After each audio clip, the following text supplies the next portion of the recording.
Bonjour à tous. La vie des hommes commence là où celle des femmes s'arrête. L'une des raisons majeures de l'incompréhension des hommes et des femmes est le décalage par rapport à l'âge de réussite et de maturité. Les femmes atteignent leur pic de maturité, d'intelligence, de beauté, de sophistication à 30 ans. Et ensuite, après 30 ans, c'est une phase descendante, baisse de la fertilité, diminution de la beauté. Et les hommes commencent leur évolution à 30 ans. Et ils atteignent leur pic d'intelligence, de beauté, de réussite à 40 ans. Et il y a tout le temps cette déconnexion dans la vie des hommes et des femmes qui fait qu'ils ne sont jamais sur la même longueur d'onde en termes de phase d'évolution. Les filles de 23, 24 ans ne regardent pas les garçons de 23, 24 ans parce qu'ils ne sont pas assez riches, ils n'ont pas assez de réussite, ils ne sont pas assez masculins, ils ne sont pas assez dominants. Aujourd'hui, un gamin de 23, 24 ans, et je dis un gamin parce que de nos jours, 23 ans, c'est à peine sorti de l'adolescence. Il y a 50 ans, 23 ans, c'était peut-être un homme, mais aujourd'hui, c'est juste un post-adolescent. Et donc les femmes qui sont beaucoup plus matures et plus tôt que les hommes, matures au sens, elles comprennent la sexualité, elles connaissent la sexualité, elles comprennent la séduction de façon innée. Les hommes ont besoin de l'apprendre. Très très peu d'hommes sont séducteurs de façon innée. Ils l'ont tous généralement appris, mais ce n'est pas des choses qu'on a, c'est pas quelque chose dont on discute avec ses parents, avec son grand frère, avec ses cousins, avec ses oncles. Ce n'est pas quelque chose qu'un homme discute. Donc un homme est souvent dépourvu face à la séduction parce qu'il ne l'a pas de façon innée, du moins d'une façon générale. Certains hommes l'ont, les naturels, ils ont la séduction de façon naturelle, mais la majorité, surtout ceux de la nouvelle génération, n'ont pas la séduction de façon naturelle. Et c'est pour ça qu'ils sont obligés de l'apprendre, de se cultiver. Alors que les femmes sont séductrices à la naissance. Un bébé enfant va sourire beaucoup plus qu'un bébé mâle. Et je vous renvoie vers le livre The Female Brain qui explique les différences entre les cerveaux masculins et les cerveaux féminins au niveau de la communication par exemple. Les femmes lisent les visages et les expressions de façon beaucoup plus précise et naturelle que les hommes. Une femme va tout de suite lire votre body language, elles sont extrêmement sensibles à ça, la façon dont vous vous tenez, dont vous croisez les bras, votre expression du visage, si vous êtes en manque de confiance, elles vont le sentir tout de suite. Alors que les hommes ne sont pas naturellement observateurs, ils vont avoir à développer ce talent, du moins pour la majorité des hommes. Donc, hommes et femmes n'atteignent pas la maturité de la même façon, et les hommes sont souvent en retard. Et c'est pour ça que je voulais démystifier un peu le mythe de la jeunesse et de la beauté chez les hommes, parce qu'on nous raconte souvent que être jeune, c'est bien, c'est la jeunesse. Mais avoir 20 ans aujourd'hui, pour un homme, est presque un drame, parce qu'à 20 ans, on n'est rien. Les filles ne nous regardent pas, on ne gagne pas assez d'argent, on n'est pas indépendant, on commence à peine ses études, on est un peu idiot, on ne connaît pas la vie. Et on ne devient réellement un homme qu'à partir de 35 ans. Et c'est ça que je souhaitais partager avec vous. Et c'est une note d'optimisme que je souhaitais apporter aux hommes qui n'ont pas vraiment compris ou qui ne comprennent pas à quel moment ils deviennent hommes. La préparation pour devenir homme est un long processus. On n'est pas homme à 23, 24, 25 ans. C'est un long processus où on accumule du savoir, des échecs, des erreurs. Et on grandit, on se construit avec ce savoir, ces échecs et ces erreurs. Pour ma part, je considère être devenu un homme à 33 ou 34 ans. Et j'ai peut-être atteint cette maturité à 35 ans. C'est presque un déclic qui s'est fait dans ma façon de me comporter, dans ma façon de réfléchir. Mon cerveau a en quelque sorte switché vers une toute autre dimension. Il y a plusieurs facteurs à cela. Vous savez que la chimie du cerveau chez les hommes change à partir de 35 ans. Et c'est pour ça que, par exemple, si vous n'êtes pas marié à 35 ans, vous n'avez pas ou très très peu de chances de vous marier lorsque vous êtes un homme. Parce que vos hormones changent, votre niveau de testostérone baisse légèrement et vous n'êtes plus sensible à vos hormones. C'est-à-dire que le côté rationnel prend le dessus sur le côté animal. Vous êtes moins impulsif, vous êtes moins bagarreur, vous êtes moins agressif et vous aurez tendance à plus penser, organiser. Et c'est pour ça que la réussite chez les hommes, on voit les acteurs qui prennent du caractère, du volume que après 35 ou 40 ans. Et je voulais vous partager cette photo de George Clooney, ou partager avec vous plutôt cette photo de George Clooney avant et après. Sur la photo de gauche, un jeune George Clooney qui devait avoir peut-être 26 ou 27 ans, que aucune femme n'aurait regardé dans un bar qui ressemble un peu à un post-adolescent attardé qui a raté sa coupe de cheveux. Et à droite, on a George Clooney à 50 ans, complètement resplendissant, avec une magnifique coupe de cheveux, un costume taillé sur mesure.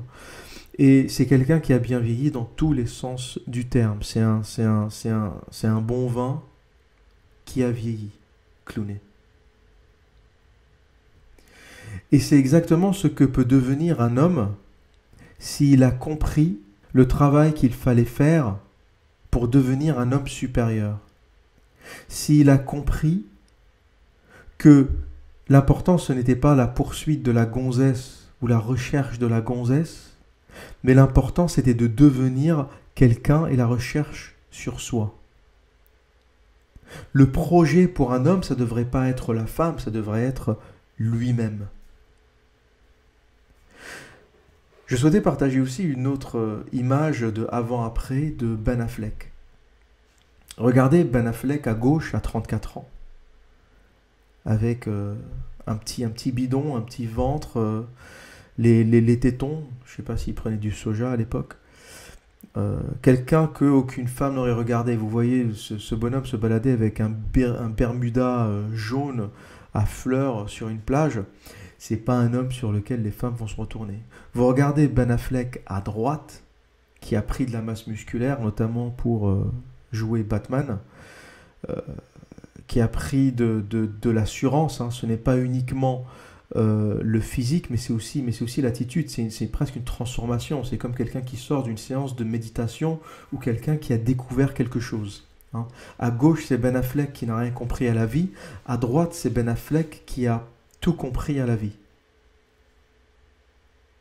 Et vous remarquerez que plus on est masculin, plus on va avoir tendance à marcher plus lentement, à avoir des gestes plus lents, on est moins dans l'agitation de l'adolescent.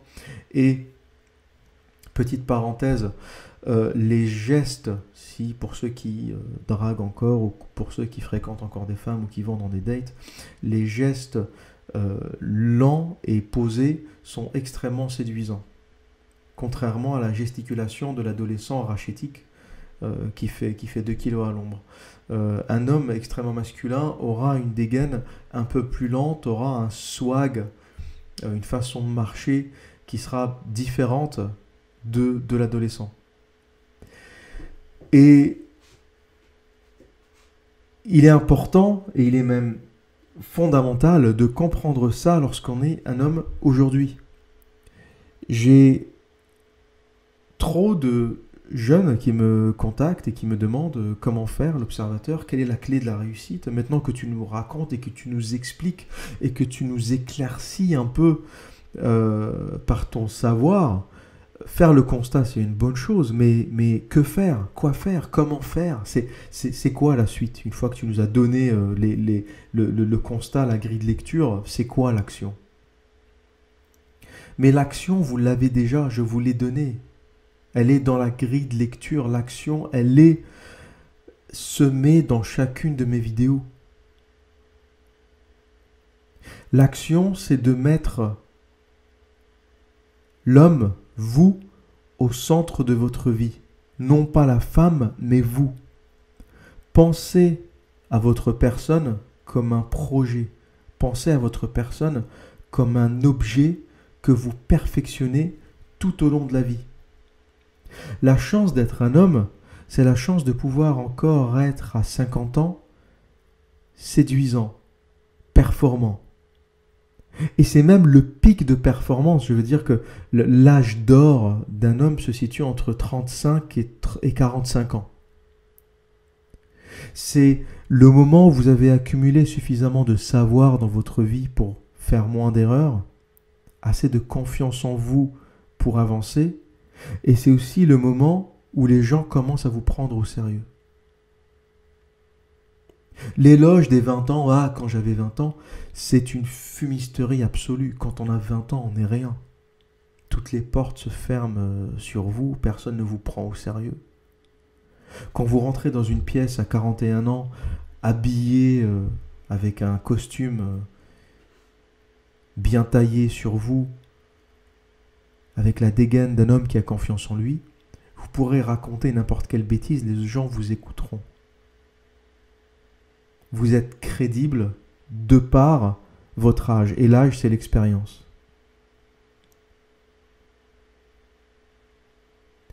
Et il est important pour un homme de sortir du schéma qui nous est imposé par le système, c'est-à-dire la jeunesse, on fait des études, on fait la fête, on boit de l'alcool. Ensuite, on a l'âge moyen où on va travailler, on va cotiser pour sa retraite. Et ensuite, on a la retraite, 60 ans. Et puis c'est la tombe qui nous attend. Le schéma d'un homme, c'est une progression constante jusqu'à la tombe. Pour un homme supérieur, il n'y a pas de retraite. Pour un homme supérieur, il y a l'évolution constante. Et ça passe par tous les aspects, ça ne passe pas uniquement par l'aspect professionnel, ça ne passe pas uniquement par l'argent, par la réussite, ça en fait partie bien évidemment. Mais pour arriver à l'image de Ben Affleck sur la droite, c'est un chamboulement de vie total qu'il vous faut. Pour démarrer à 34 ans avec la brioche, les seins qui pendent et un Bermuda jaune, et arriver à 41 ans avec la dégaine que vous voyez en face de vous, ça veut dire une alimentation parfaite. Pas de pizza, pas de McDo, pas de KFC, pas de sucre, pas de farine blanche, pas de toute cette merde industrielle que vous bouffez tous, peut-être même là où vous écoutez ma voix, vous êtes peut-être en train de manger un truc sucré, une saloperie. Ça veut dire du sport, une hygiène de vie. Le sport doit faire partie intégrante de votre vie. N'importe quel sport, de la fonte, soulever de la fonte, de la natation, de la boxe. Ça veut dire pas d'alcool ou très très peu d'alcool. Les beuveries du samedi où tout le monde se balance des litres d'alcool pour oublier sa misère et se réveiller le dimanche matin et reprendre sa vie de merde le lundi. Perdre des dimanches entiers parce qu'on a trop bu et on dort jusqu'à midi. Pas d'alcool. Le samedi doit être un jour efficace où on fait des choses, où on ne s'endort pas très tard. On se lève le dimanche tôt et le dimanche est un autre jour où on a encore des choses à faire et on maintient sa santé, on maintient son foie. Résister à la tentation des copains qui vous appellent pour aller boire des bières et regarder des gonzesses dans les bars. Un temps futile, perdu. Vous participez tous à cette espèce de jeu où vous avez perdu. Je vous l'ai dit, the game is rigged. Le jeu est truqué. Sortez-en. Le jeu qui consiste à travailler comme un esclave lundi, mardi, mercredi, jeudi, vendredi. Puis vendredi soir, oh, vendredi, vous avez la permission de l'esclave. Vous avez le droit de sortir et de ne pas revenir jusqu'à lundi matin. Vous avez la permission de l'esclave pour aller dépenser votre SMIC les samedis soirs. Vendredi et samedi soir, vous dépensez votre SMIC parce que vous avez la permission de l'esclave. Et le dimanche, vous dormez parce que vous êtes claqué. Après, vous êtes pris 15 râteaux. Vous appelez votre coach en séduction le dimanche après-midi pour lui dire comment je dois faire. J'ai raté tous les séminaires, j'arrive pas. Et vous reprenez le lundi matin votre vie d'esclave. Parce que le salariat, c'est de l'esclavage moderne, ni plus ni moins. C'est juste que vous avez des permissions, contrairement à l'esclave. Donc vous avez des permissions, on vous lâche le vendredi soir et on vous récupère le lundi matin. Vous avez la permission de l'esclave. Donc évidemment, c'est pas facile. Vous allez me dire, mais comment? Je sors plus, je bois pas, je m'amuse pas. Ben, la vie, c'est un choix.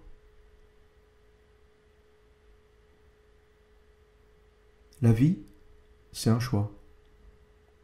Vous avez le choix d'être le bonhomme de gauche toute votre vie, le mec en t-shirt blanc et en caleçon à fleurs, petit manager du système qui gagne 2000 € et qui attend la retraite. Et vous avez le choix d'être le mec de droite, sans allusion politique bien sûr, le mec de la photo de droite, qui est exactement le même de la photo de gauche, mais qui a choisi un autre chemin. Celui du sport, du travail sur soi, de la musculation.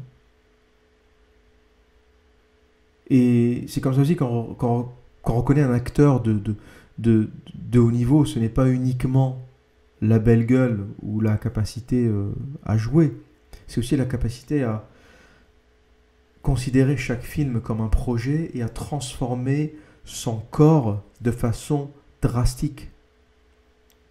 Quand Ben Affleck s'est préparé pour jouer Batman, je vous garantis que pour accumuler cette masse musculaire, il n'a pas bu une goutte d'alcool.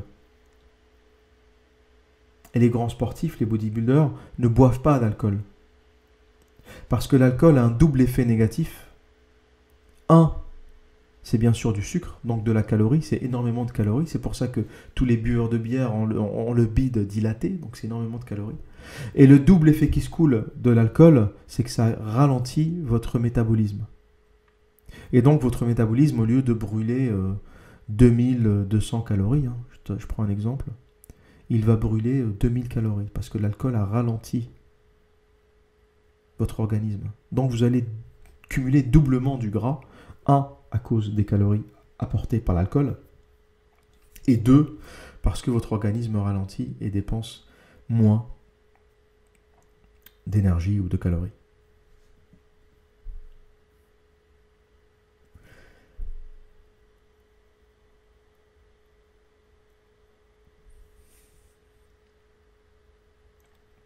Et il n'y a aucune différence entre le bonhomme de gauche et le bonhomme de droite sur ces photos. C'est la même génétique, c'est la même personne. À quelques années d'intervalle. Et au lieu de naturellement vieillir et se dégrader, il a vieilli et s'est amélioré. Et c'est ce que devrait faire chaque homme. S'améliorer constamment. Constamment jusqu'à votre dernier jour sur Terre. Vous améliorez en apprenant des choses, en vous cultivant, en lisant, en devenant le meilleur à ce que vous faites. Beaucoup de gens se plaignent d'être en échec, ne pas réussir, ne pas y arriver. Mais quand vous faites tous les jours la même chose,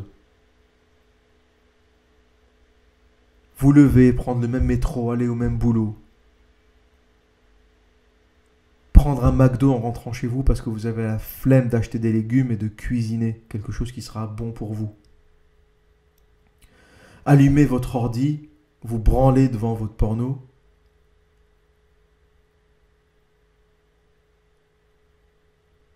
Écoutez des coachs en séduction. et recommencez. Et ensuite, vous ressortez les vendredis, samedis, essayez de danser pour désespérément frotter un cul, un nichon, et vous pensez avoir réussi ou gagné quelque chose. Ces vies entières d'hommes focalisés, centrés autour de la femme sont une perte de temps incroyable. Parce que ce temps passé dans les bars, dans les boîtes de nuit, ce temps passé à apprendre à séduire, est un temps qui est purement perdu. Parce que la séduction n'est pas une valeur ajoutée si vous ne devenez pas un homme supérieur. Et la séduction ne doit pas être quelque chose d'à côté. Donc vous êtes un homme bêta, un homme du quotidien, et vous apprenez des tricks, des astuces pour draguer des femmes. Vous serez toujours un bêta. C'est comme un singe qui a appris à faire des pirouettes. Au final, c'est toujours un singe. Devenir séduisant, c'est d'abord devenir quelqu'un. Et c'est en devenant quelqu'un que vous allez devenir séduisant. 3/4 du charisme de Clooney vient du fait qu'il est George Clooney. De par son charisme, de par sa carrière, pas uniquement de par son physique. Il y a dans l'élément séduction 90% de statut. Si vous changez la coupe de George Clooney, même aujourd'hui, vous lui poussez une barbe dégueulasse, vous lui mettez un costume Célio ou Jules à 169,90 € et vous oubliez que c'est George Clooney, il n'y a pas beaucoup de femmes qui vont se retourner sur lui. Donc 90% de son élément attirant, c'est son statut. Quand vous le regardez sur cette photo, quand une femme le regarde sur cette photo, elle sait que c'est George Clooney. Donc l'effet d'attirance est démultiplié. C'est évident.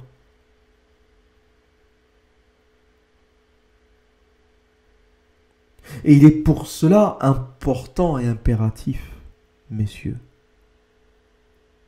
de devenir quelqu'un.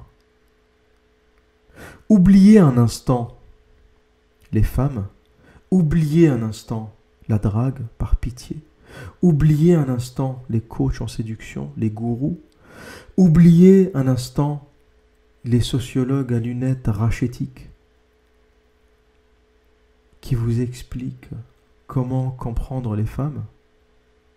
Et vous remarquerez que la plupart des coachs en séduction, y compris les sociologues à lunettes, sont seuls derrière leurs ordinateurs à vous raconter comment comprendre les femmes, comment draguer les femmes. Mais vous remarquerez que pour la plupart, ils sont seuls. Et ils n'ont jamais, malgré leur compréhension, pseudo-compréhension des femmes, ils n'ont jamais réussi à trouver partenaire, à fonder une famille. Ce sont pour la majorité des névrosés hystériques seuls. Que dans la vie quotidienne, personne ne supporte. Donc, ces coachs en séduction, eux-mêmes, n'ont pas réussi à trouver, entre guillemets, l'amour. Comment dire en anglais, c'est une expression que j'adore, « Teach it if you can't do it ». C'est-à-dire, enseignez-le si vous ne pouvez pas le faire. C'est-à-dire que les coachs qui vous donnent des cours en immobilier sont des gens qui n'ont jamais acheté une maison. Les coachs qui vous donnent des cours en finance, en trading, sont des coachs qui ne gagnent pas de l'argent en faisant du trading. Les coachs qui vous donnent des conseils en séduction, en drague, sont des coachs eux-mêmes qui n'ont pas de partenaire. C'est-à-dire en fait que ils font leur argent grâce à vous. C'est en vous vendant des séminaires qu'ils gagnent de l'argent. Mais ils ne sont pas quelqu'un de par leur profession. Ils ne sont pas quelqu'un, ce coach sociologue ne gagne pas de l'argent en faisant de la sociologie. Il gagne de l'argent en faisant des vidéos sur YouTube et en vous vendant ses séminaires. Mais les bons, les vrais, ceux qui ont le savoir, ne coachent pas.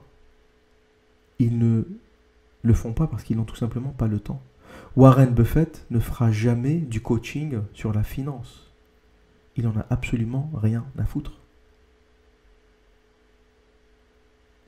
Bill Gates ne fera jamais de coaching sur l'informatique ou la création d'applications. Vous ne verrez jamais Bill Gates montrer son cul sur YouTube derrière un bureau avec des lunettes en train de vous dire ouais, donc voilà comment j'ai monté ma boîte, comment j'ai réussi, etc. Non, en fait, il n'y a que les gens qui n'ont pas réussi qui vous enseignent comment réussir. Et c'est pour ça qu'il faut fuir ces gens comme la peste. Ils prendront votre temps, ils prendront votre argent, et ils ne vous apprendront rien. Parce qu'ils sont à la base vides. À chaque fois que vous voyez un coach en séduction, demandez-vous comment il gagne sa vie. À chaque fois que vous voyez un coach en trading, demandez-vous comment il gagne sa vie. Si on vous invite à un coaching trading, comment gagner de l'argent en ligne, etc., la personne qui vous enseigne ne gagnera jamais sa vie en faisant du trading. Elle gagnera sa vie avec l'argent que vous lui donnerez pour qu'elle vous apprenne à faire du trading. Parce que les vrais traders qui arrivent à faire 1 million la semaine, dans les bonnes semaines, n'ont que faire de votre argent. Et ils n'ont pas le temps d'eux.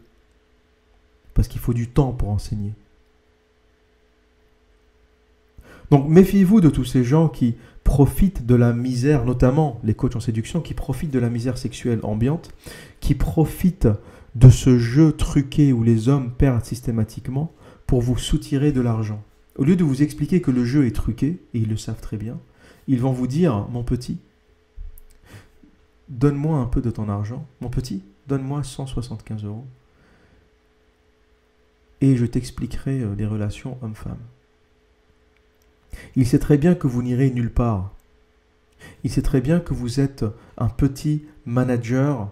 Il sait très bien que vous êtes petit serveur de Starbucks. Il sait très bien que vous êtes un galérien qui n'arriverait jamais à rien. Et il doit se gausser derrière son écran. Mais tant qu'il peut prendre votre argent, il le fera. Parce que s'il était honnête, l'honnêteté du coach serait de dire, il n'y a pas de technique facile. Il n'y a pas de méthode miracle. Il n'y a pas de DVD que vous pourrez voir en 3 heures et qui vous apprendra comment devenir plus séduisant ou plus confiant. C'est l'apprentissage d'une vie. Il m'a fallu 35 ans pour à peu près comprendre le monde. Je ne l'ai pas fait en une semaine, je ne l'ai pas fait en regardant des DVD. Je l'ai fait en lisant pléthore de livres. Je l'ai fait en me cultivant de tous les moyens que j'ai pu. Je l'ai fait en sortant, en fréquentant.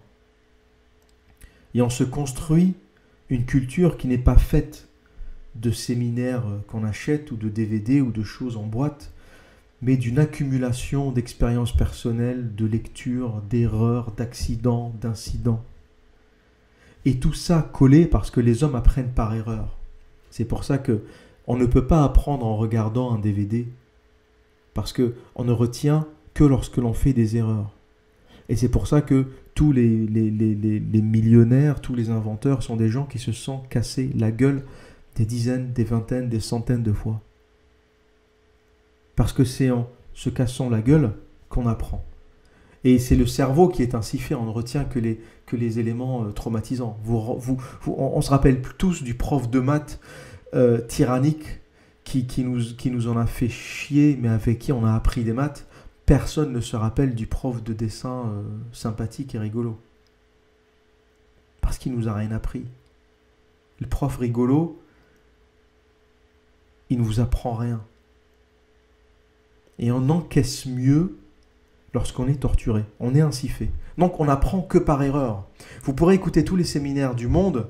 Si vous n'avez pas approché des femmes, si vous ne vous êtes pas pris des tartes dans la gueule, si vous n'êtes pas pris des centaines de vents, si vous n'avez pas fréquenté les femmes, si vous n'avez pas couché avec des femmes, si vous ne les avez pas vues sous toutes leurs coutures, leurs états, si vous ne les avez pas aimées, détestées, mordues, embrassées, si vous ne les avez pas léchées, si vous ne les avez pas prises dans tous les sens du terme, aucun DVD nous apprendra à comprendre les femmes.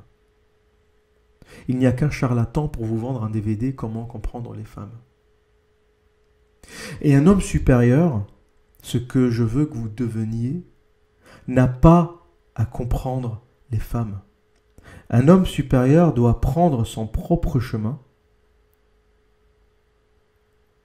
et grandir tout au long du chemin jusqu'à la tombe. Un homme supérieur ne pense pas à la retraite. Un homme supérieur est quelqu'un qui doit faire ce qu'il aime toute sa vie. Je me suis mis en position de ne pas avoir de retraite. Je suis libéral et j'espère pouvoir faire ce que je fais jusqu'à mon dernier jour. J'espère faire des dessins sur le coin d'une table à 83 ans, apprendre à de jeunes architectes ce que je connais. Et je n'ai pas envie de m'arrêter. L'idée de m'arrêter me déprime. Et il y a un phénomène assez connu qui est la dépression des retraités. Dans la première année de retraite, beaucoup de retraités tombent en dépression parce qu'ils passent d'une vie intense où ils ont une valeur, parce que la valeur qu'on a, c'est la valeur que nous donnent les autres, c'est la valeur que nous donne le travail. On n'a pas de valeur absolue, on a une valeur relative aux autres. Et tout ça s'arrête du jour au lendemain. Du jour au lendemain, vous vous retrouvez dans votre sofa face à votre télé, à regarder BFM TV, heure après heure après heure. Et c'est pour ça que beaucoup de retraités retournent vers une activité à mi-temps, du bénévolat, mais ils font tous quelque chose, ils gardent leurs petits-enfants, ils essayent tous de s'occuper d'une façon ou d'une autre, parce que l'homme n'est pas fait pour s'arrêter. Le repos, l'éternel repos du guerrier, ce n'est pas pour nous. Donc, essayez de vous mettre dans cet état d'évolution permanente jusqu'à la tombe, jusqu'à votre dernier jour. Essayez de donner de bonnes choses à votre corps, de bons aliments, faites du sport, cultivez-vous, devenez le meilleur dans votre domaine, apprenez, faites des formations, changez de métier s'il le faut, mettez-vous en risque. C'est aussi ça, vivre. C'est prendre des coups, tomber, se relever, ça fait partie de la vie, c'est pas facile. Mais qui a dit que c'était facile? Et il ne faut pas que ça soit facile, parce que si la vie est facile, ça vous déprimera. On n'est pas fait pour avoir une vie facile en tant qu'homme. On est fait pour en prendre plein la gueule. Ce n'est que comme ça qu'on avance. Les gagnants du loto finissent tous en dépression, ils finissent tous par perdre leur argent et revenir à qui ils étaient ou ce qu'ils étaient avant de gagner au loto. Parce qu'il est déprimant de tout avoir, de ne plus avoir de challenge, de ne plus avoir quelque chose à gagner, de ne plus avoir de prix, parce qu'on est conditionné comme cela. On est toujours au fond de nous le chasseur-cueilleur, on est fait pour chasser les gibiers parce qu'on a peur de manquer. Et le jour où on a tout, où on nous ramène le gibier sur un plateau tous les jours sans qu'on ait à le chasser, c'est le repos du guerrier, c'est la déprime qui s'installe et c'est la faim.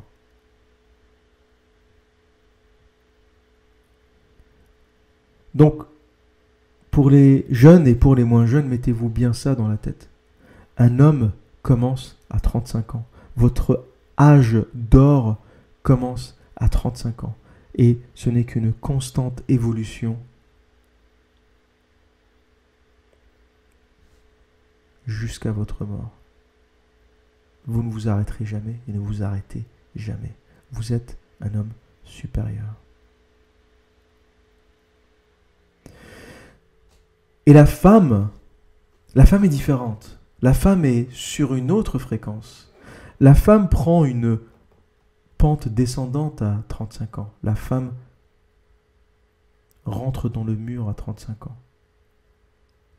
Et ensuite, ce n'est qu'une phase descendante.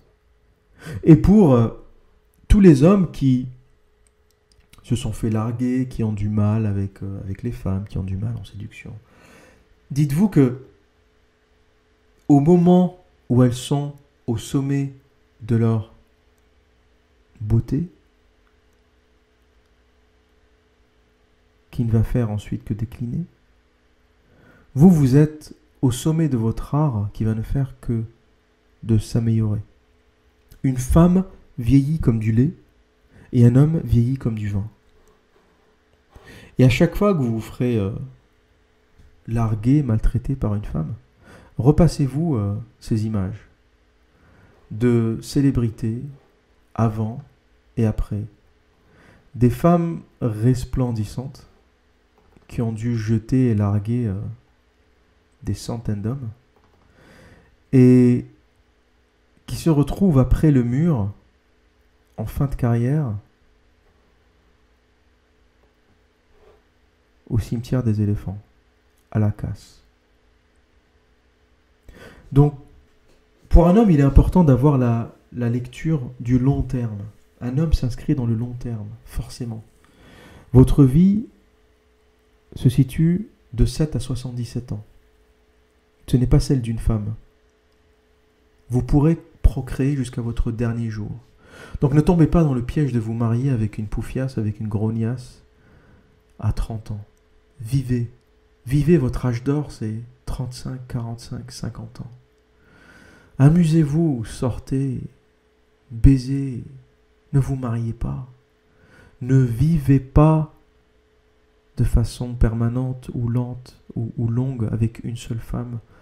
Du moins pas avant 40 ans, je dirais. Amusez-vous, sortez, c'est votre âge d'or. Ne vous liez pas d'amour avec une femme à 25, à 26 ans. Vous êtes en train de sacrifier les plus belles années de votre vie.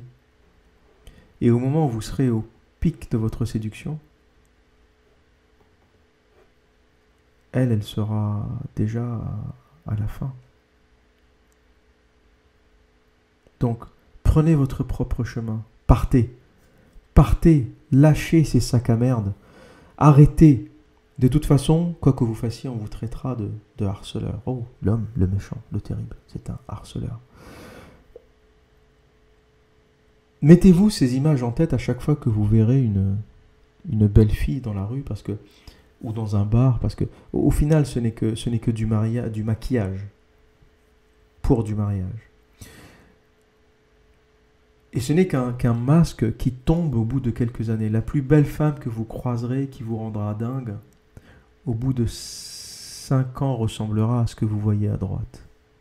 La plus belle des femmes, la plus sexy, la plus waouh, celle qui rend fou. Au bout de 5 ans, elle ressemblera à ce que vous voyez à droite. Est-ce que ça en vaut l'investissement? Est-ce que ça en vaut le temps?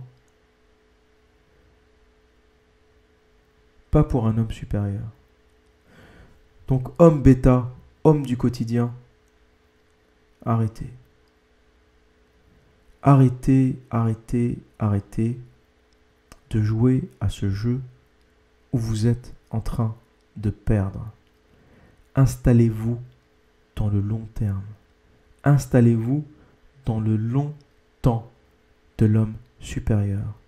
L'homme qui vieillit et qui vit sa vie jusqu'à la mort en homme supérieur, en homme qui évolue constamment, un homme qui s'améliore constamment.